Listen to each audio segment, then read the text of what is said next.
Welcome to my channel literature and life. दोस्तों, आप सबका मेरे चैनल लिटरेचर और लाइफ पर स्वागत है। आज हम लोग करने जा रहे हैं जॉन कीट्स के द्वारा लिखी गई पोइम ओड टू ऑटम। इससे पहले कि हम लोग पोइम के बारे में कुछ जानें, कुछ बातें हम लोग पोइट के बारे में जान लेते हैं। पहले John Keats was an English romantic poet. तो जॉन कीट्स रोमांटिक एज से संबंध रखते हैं, इंग्लिश रोमांटिक पोइट हैं। He was one of the main figures of second generation of romantic poets along with Lord Byron and Percy Bysshe Shelley, despite his works having been in publication for only 4 years before his death from tuberculosis at the age of 25। तो जो John Keats हैं, इनको second generation romantic poets माना जाता है। इनके साथ साथ लॉर्ड बायरन और पी.बी. शेले जो हैं वो भी सेकंड जनरेशन रोमांटिक पोइट्स में से एक हैं। और इनकी जो पब्लिकेशंस हैं वो अपनी डेथ के 4 साल पहले ही शुरू हुई थी, और ये बहुत ही यंग एज में 25 ईयर्स की एज में टीबी की बीमारी के साथ इनकी डेथ हो गई थी। The poetry of Keats is characterized by a style heavily loaded with sensualities, mostly notable in the series of odes। तो बेसिकली इनकी जो पोइट्री है, उनकी जो बेसिक क्वालिटी क्या है, वो हमारे सेंसेस को अपील करती है। जैसे कि अब हम लोग ये पोइम भी स्टार्ट करेंगे तो आप लोग देखोगे कि यहाँ पे जो पोइट है हमारे डिफरेंट सेंसेस को ही टारगेट करके अपनी पोइट्री को लिख रहा है। और ज़्यादातर इनकी पोइट्री जो है वो ओड्स की फॉर्म में लिखी गई है। This is typical of the romantic poets as they aim to accentuate extreme emotion through an emphasis on natural imagery. और ये भी रोमांटिक पोइट्स की एक टिपिकल क्वालिटी है कि वो सेंशुअलिटी या फिर इमोशंस को नेचुरल इमेजरी के ज़रिए व्यक्त करते हैं।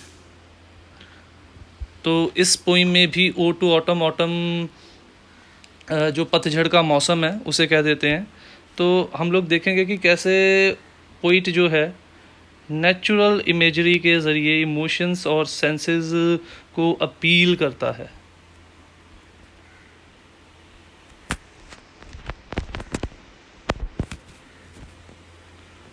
तो let's start with the poem. Poem है हमारी ode to autumn.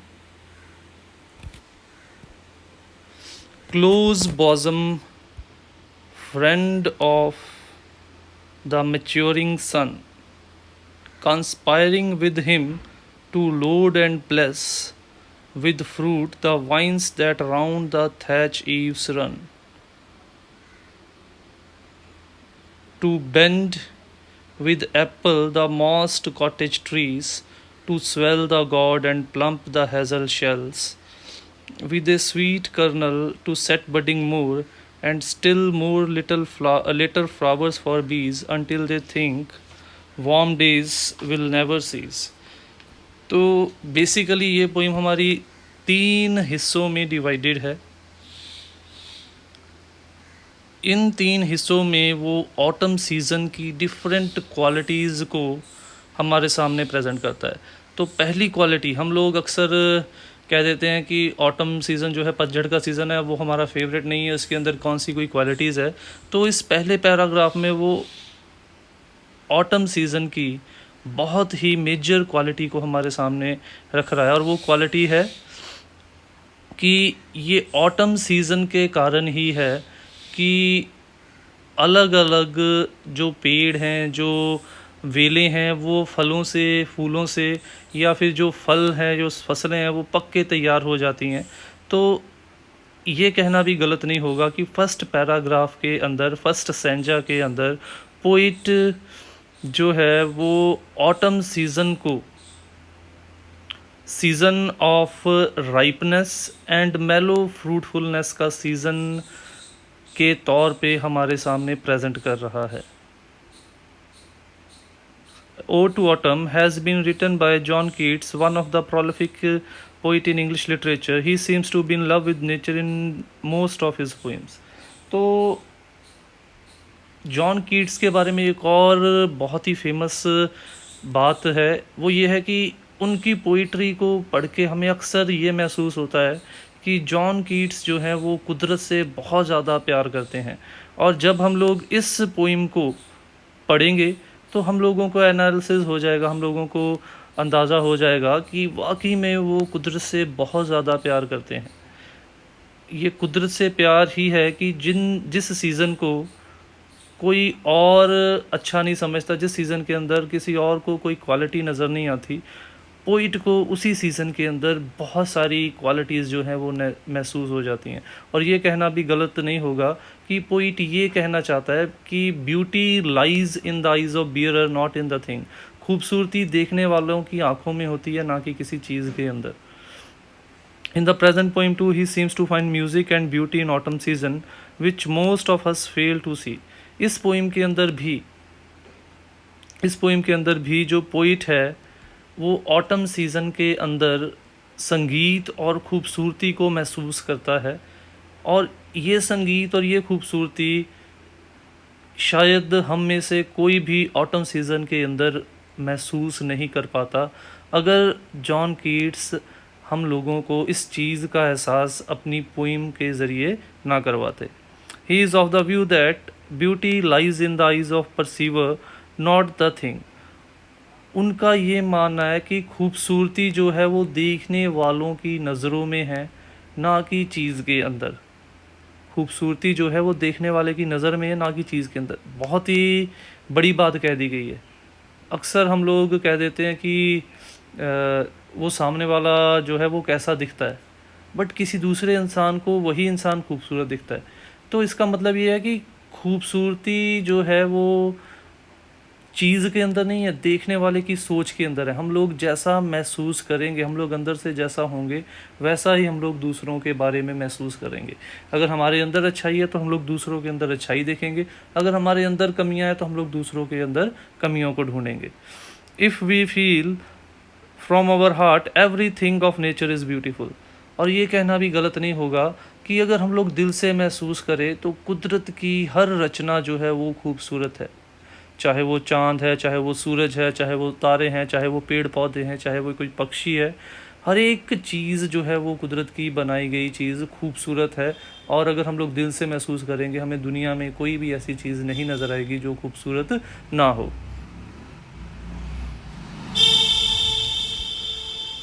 The poem opens with a highly evocative होता है उकसाने वाला, भड़काने वाला, सेंशुअल सेंसेस को छूने वाला language. The poet tells that autumn is a season of ripeness and mellow fruitfulness.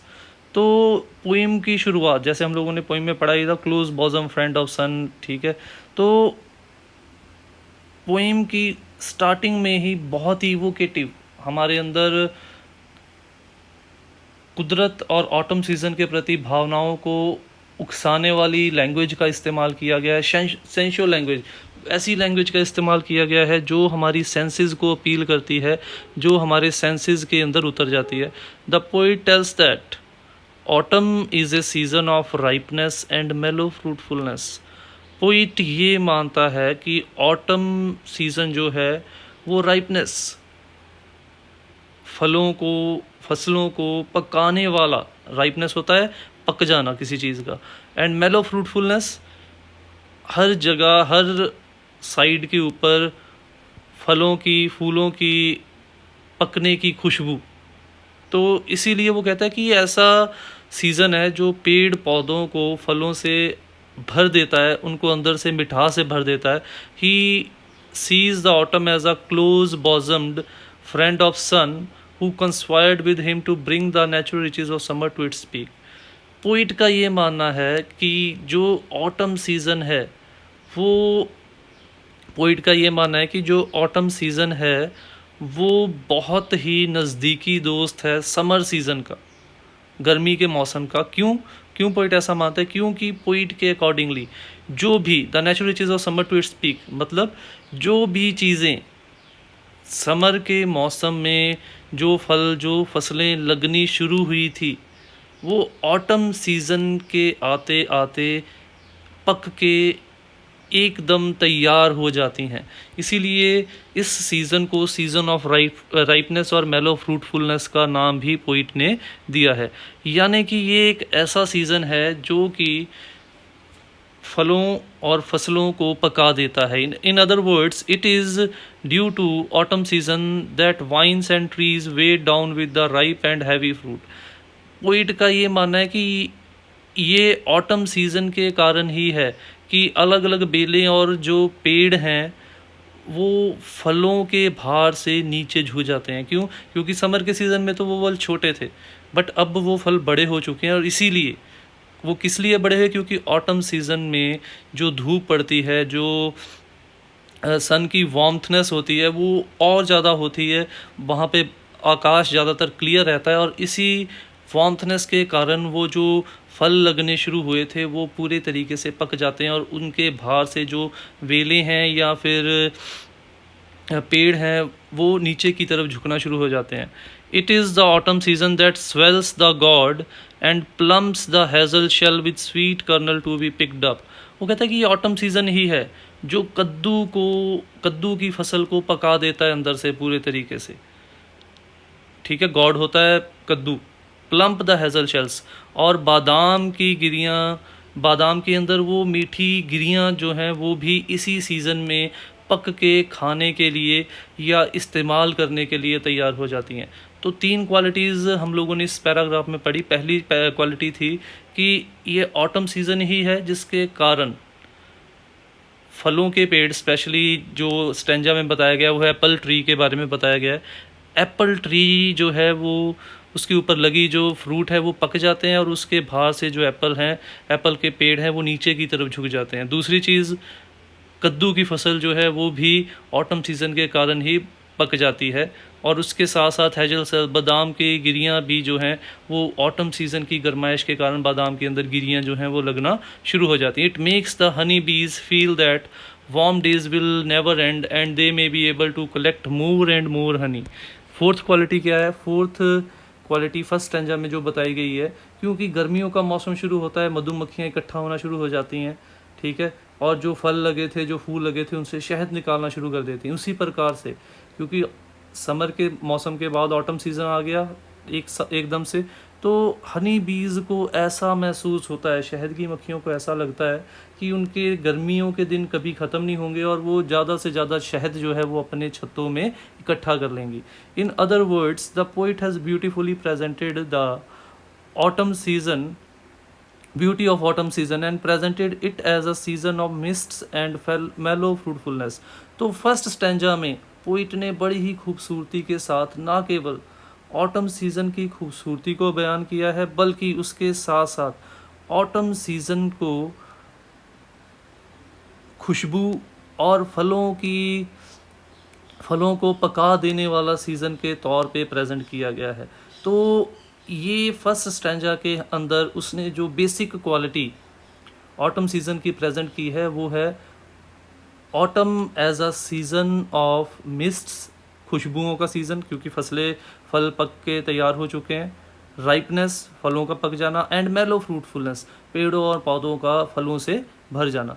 तो ये क्वालिटी शायद ही इस पोइम को पढ़ने से पहले हम लोगों ने कभी महसूस की होगी, जिस क्वालिटी को पोइट ने बड़ी ही खूबसूरती से इस पोइम के अंदर इस पहले स्टैंजा में व्यक्त किया गया है। और बात रही सेंसेस की, सेंसेस, स्मेल की sense, mists and mellow fruitfulness, taste की सेंस, दोनों सेंसेस का उसने इस स्टैंजा के अंदर इवोक उन सेंसेस को इवोक करने की कोशिश की है इस स्टैंजा के अंदर। Coming on to the next stanza, Who hath not seen thee oft amid thy store? Sometimes whoever seeks abroad may find thee sitting carelessly on a granary floor। Granary floor होता है मंडी, गोदाम, ठीक है, floor होता है फर्श। Thy hair soft lifted by winnowing wind, or half reaped furrow, sound asleep, drowsed, सो जाना, with fume खुशबू of poppies अफीम, while they hook spears the next swath and all its twined flowers, and sometimes like a gleaner thou dost keep steady thy leaden head across a brook, or by a cedar press with a patient look thou watchest the last oozings hours by hours. तो second stanza के अंदर poet ने autumn season को personify किया है.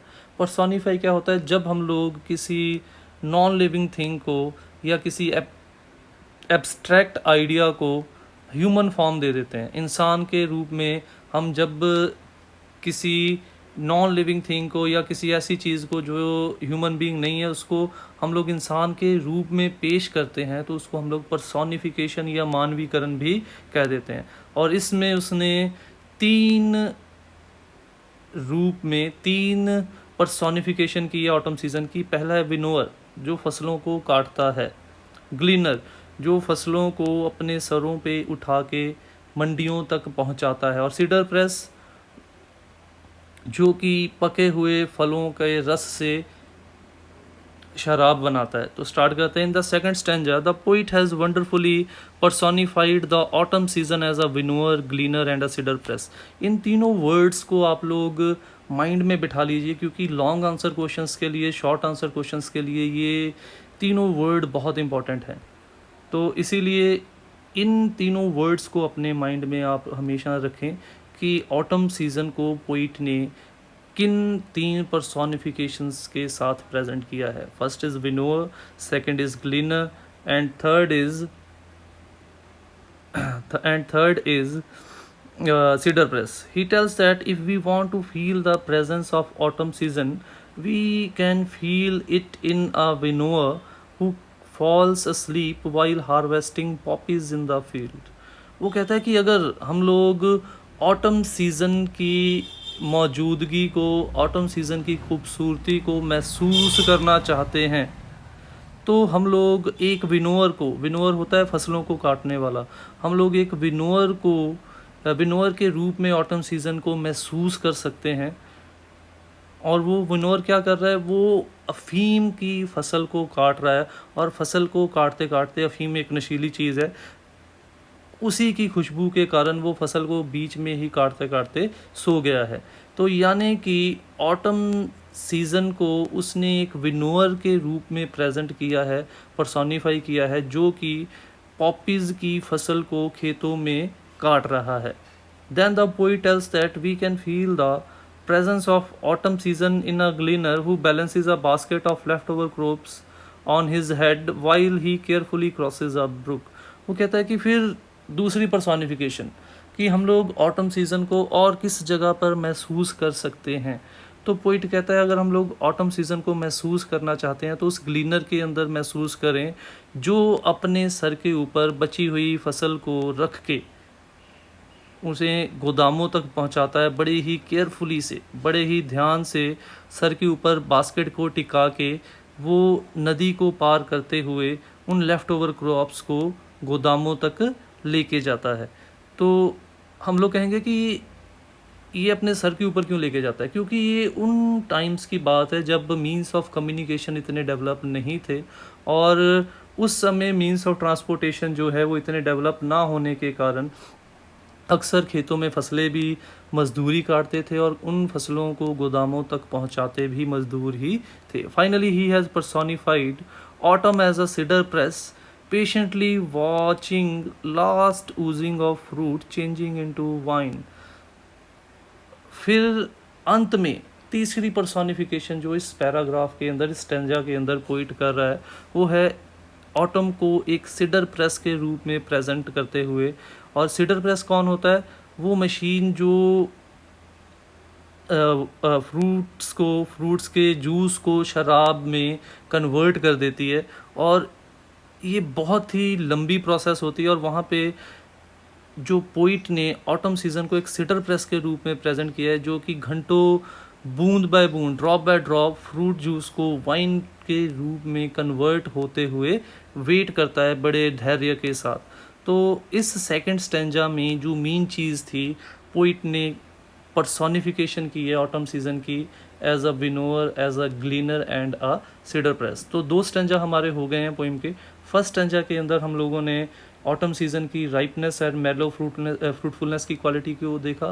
दूसरे stanza के अंदर हम लोगों ने उसको पर्सोनिफाई किया हुआ देखा है as a winnower, gleaner and cider press. And coming on to our third stanza, where are the songs of spring? Where are they? Think not of them, thou hast thy music too. While barred clouds bloom the soft dying day, and touch the stubble plains with rosy hue, then in wailful udas choir, जोर जोर से चीखना या आवाज़ निकालना, the small gnats mourn among the river swallows borne aloft, or sinking as the light wind lives or dies, and full grown lambs loud bleat from hilly bourne, hedge crickets sing, and now with treble soft the red breed whistles from a garden croft, and gathering swallows twitter in the skies. तो हम लोगों ने पहले ही देखा कि starting में हम लोगों ने पोइम को देखा था कि पोइट ने ऑटम सीजन के अंदर ब्यूटी और म्यूज़िक को फाइंड आउट किया। इस पोइम के अंदर ब्यूटी तो हम लोगों ने देख ली, अब इस स्टैंजा के अंदर पोइट जो है ऑटम सीजन के संगीत के बारे में हम लोगों को बता रहा है। तो पोइट ये कह रहा है कि जहाँ पे स्प्रिंग सीज़न, बाहर का मौसम, इस चीज़ के बारे में बोस्ट करता है कि उसके पास कोयल की मीठी आवाज़ है। और अक्सर हम लोगों को भी स्प्रिंग का सीज़न ज़्यादा पसंद होता है क्योंकि फल फूल खिले होते हैं, कोयल का संगीत सुनने को मिलता है। तो वहीं पे वो कहता है कि अगर कोयल ऑटम सीज़न में नहीं है तो हमारे पास संगीत कहाँ से आएगा।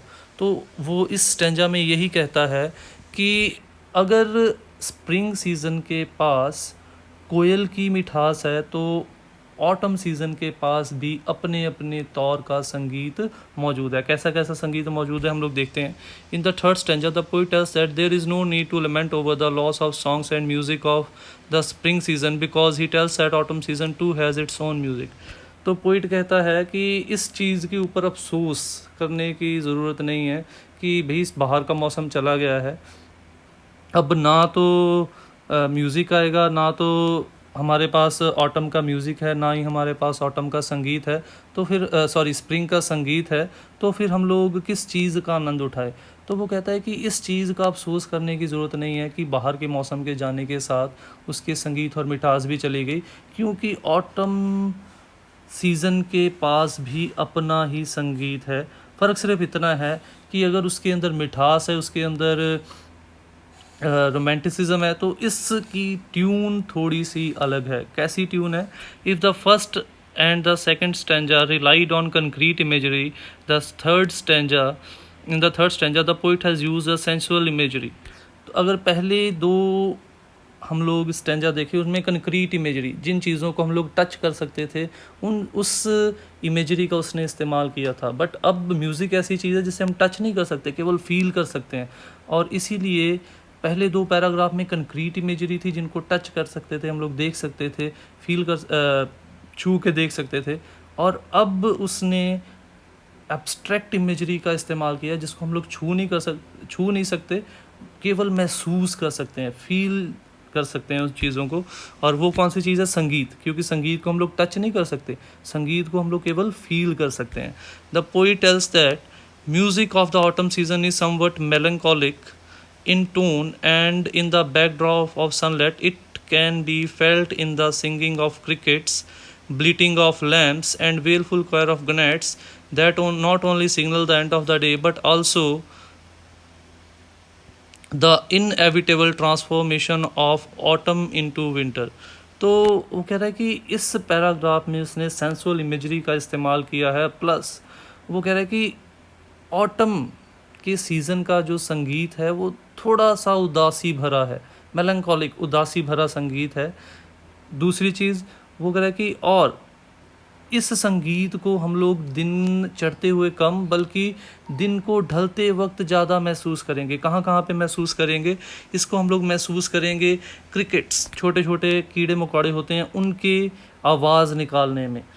ब्लीटिंग ऑफ लैम्स, बकरी के बच्चे के मिमियाने के अंदर, वेलफुल कॉयर ऑफ गनेट्स और कीड़े मकोड़ों की आवाज़, जो ना केवल इस बात का प्रतीक है कि धीरे धीरे करके दिन जो है वो शाम में ढल रहा है, बल्कि वो इस बात का भी प्रतीक है धीरे धीरे करके ऑटम सीज़न जो है वो भी विंटर सीज़न की तरफ बढ़ता चला जा रहा है, यानी कि सीज़न ऑफ साइकिल को भी रिप्रेजेंट करता है। The autumn season has also red breast and swallows which whistle and gather to twitter. और वो कह रहा है कि अगर स्प्रिंग सीजन के पास कुकू थी, तो ऑटम सीजन के पास भी रेड ब्रेस्ट पक्षी का नाम है, स्वेलो ये भी पक्षी का नाम है, ये भी तो ऑटम सीजन के पास ये दोनों पक्षी हैं जो कि गार्डन के कोनों में बैठ के चहचहाते हैं, अपने संगीत को प्रोड्यूस करते हैं। हाँ, हो सकता है कि इनका संगीत उतना मीठा ना हो जितना कोयल का संगीत था स्प्रिंग सीज़न के अंदर, बट हम लोग इस चीज़ से संतुष्ट रह सकते हैं कि भी अगर स्प्रिंग के पास भी अपना संगीत था तो ऑटम सीज़न के पास भी अपना संगीत मौजूद है। तो इन शॉर्ट इस पैराग्राफ के अंदर उसने ऑटम सीज़न के अंदर प्रेजेंट म्यूज़िक के बारे में हम लोगों को बताया है। और फर्स्ट एंड सेकंड पैराग्राफ में जहाँ पे कंक्रीट इमेजरी का इस्तेमाल हुआ था, यहाँ पे उसने एब्स्ट्रैक्ट और सेंशुअल इमेजरी का इस्तेमाल किया है। To conclude, we can say that in this poem, the poet has wonderfully presented the qualities and beauty of autumn season. तो इस पोइम में उसने बड़ी ही खूबसूरती के साथ पतझड़ के मौसम की खूबसूरती और उसके गुणों का व्याख्यान किया है। In other word, he has try to present that everything of nature is beautiful, we just need to feel it from our heart and souls. तो दूसरे शब्दों में ये कहना भी गलत नहीं होगा कि उसने हम लोगों को इस पोइम में ऑटम सीज़न की अलग अलग क्वालिटीज़ और ब्यूटी को प्रेजेंट करके ये मैसेज देने की कोशिश की है कि कुदरत की हर चीज़ खूबसूरत है, हम लोगों को उन्हें दिल से और आत्मा से महसूस करने की ज़रूरत है, हमें कुदरत की हर चीज़ खूबसूरत नज़र आएगी। तो ये थी हमारी आज की पोइम, जिसमें उसने ऑटम सीज़न को फर्स्ट स्टैंजा के अंदर, एक बार हम लोग थोड़ा सा रिकैप कर लेते हैं, रिवाइंड कर लेते हैं, थोड़ा सा उसे कंक्लूड कर लेते हैं। जहाँ पे उसने फर्स्ट स्टैंजा में उसको season off mist, fruits and mellow fruitfulness का सीज़न प्रेजेंट किया है, राइपनेस का सीज़न प्रेजेंट किया है। सेकंड स्टैंजा में उसने उसकी पर्सोनिफिकेशन की है as a winnower, gleaner and cider press. तो थर्ड स्टैंजा के अंदर उसने ऑटम सीज़न के अंदर मौजूद संगीत के बारे में बात की है, जो कि क्रिकेट्स, ग्नैट्स, स्वेलोज, रेड ब्रेस्ट जैसे इंसेक्ट्स एंड बर्ड्स के अंदर हम लोग महसूस कर सकते हैं। So that's all for today's video. Thanks for watching the video. Don't forget to subscribe my channel. Click on the bell icon to get the latest updates.